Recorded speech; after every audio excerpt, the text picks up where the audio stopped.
Hello, Elizabeth. Okay, new URL for the website. This is a work in progress. Understood. Okay, let's go ahead and take a look. I've got the website open. So I do have a few comments.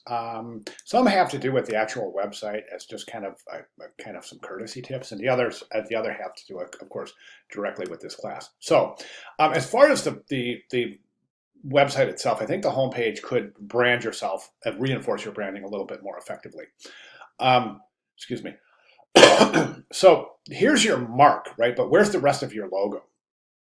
So I think the logo had said Elizabeth Fraser web design, but this isn't part of the logo, right? So what I would recommend that we do is we place the it's green and black are your colors, right? So what I would take that banner area and just make it a little bit bigger. Okay, add the green, add your full logo here, and then add your links. But you definitely want that full logo on the header of every page, definitely.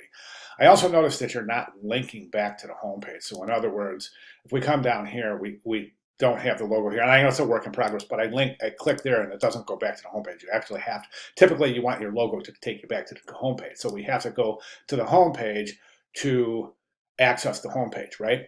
Okay, now we have resume, print materials, and photography. Right down here, I would recommend that all these thumbnails be the same size. Right now, the photography is a little bit bigger, so you definitely want these all to be a consistent size, the thumbnails themselves. Okay, so the resume looks like, yes, that's the old resume. So you want to put your new resume in there and make sure that it's downloadable. Let's go back home. Then we have this big photograph here. To me, it looks like this is a photographer's website. So as a web designer, I would probably try to do something here. Maybe even go straight to welcome my website. It's up to you, but I just want to say that your branding as a web designer could possibly be a little bit diluted or misunderstood in that the initial perception here is that this is a photographer's website, and that's based on the size of this image here. Okay. So we have resume, print ready, photography. That's really all I have as far as, now one thing that you might consider doing, I'm sorry, I do have more. One thing you might consider is welcome to my website, resume, print materials, photography. You might, oh, you know what, as we go down here, I don't think this is a good idea making the viewer download in order to see the work, okay? So I just wanted to take a quick look at the Amethyst Bay ad, right? So I go to click that to enlarge it, open it, and it doesn't work. I have to download it. As a hiring professional, I'm just going to be honest with you, okay? And I don't mean to sound discouraging, but I'm not going to take the time to download and open all of these. Think about a hiring professional. Think about, you send a link to your website, and this person has just literally less than 30 seconds to look at your work before they're really going to make a decision as to if they want to continue looking at your work or initiate further contact. Do you see what I'm saying? So you want to make the viewing process as easy as possible, and that would include just an enlarged. No, you click the image, and it would show you an enlarged image as opposed to having to download it. Okay. Okay, so what I would recommend here is you have your resume, you'll swap that with your new resume, and then print materials and then photography. But I would also add a section down here that says personal branding. And that, you click that, the page opens, and you have your logo, your resume.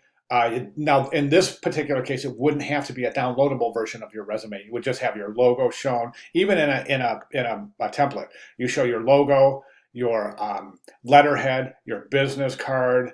Let me show you what I mean with a template. Hang on one second. Okay, this is a branding template right here. That's a really great way to show your work. And as I said, you could show, basically what I would do is I would have that page open.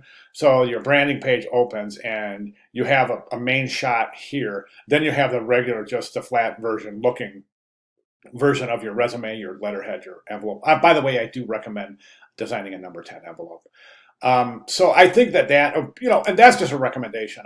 You can design that page however way you wish, but I definitely think it would be an asset to add a personal branding page, so that your viewer has an idea of how your personal branding looks as you expand your web page and grow your web page. It will be great for reinforcing your branding. And really describing and explaining your branding in an isolated section called personal branding.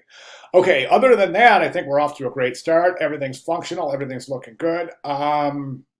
You might consider giving some personal information here in the contact area so that in case, somebody, instead of having to go through a digital contact email, it's just your address, your contact information, etc. Okay, all right. So those are my recommendations. I know it's a work in progress, so maybe not all of those comments are going to be applicable, but I just want you to understand where the direction that I think that we should head. Okay, if you have any questions at all or need any further clarification, please let me know. I'll be glad to provide as such. Thank you very much.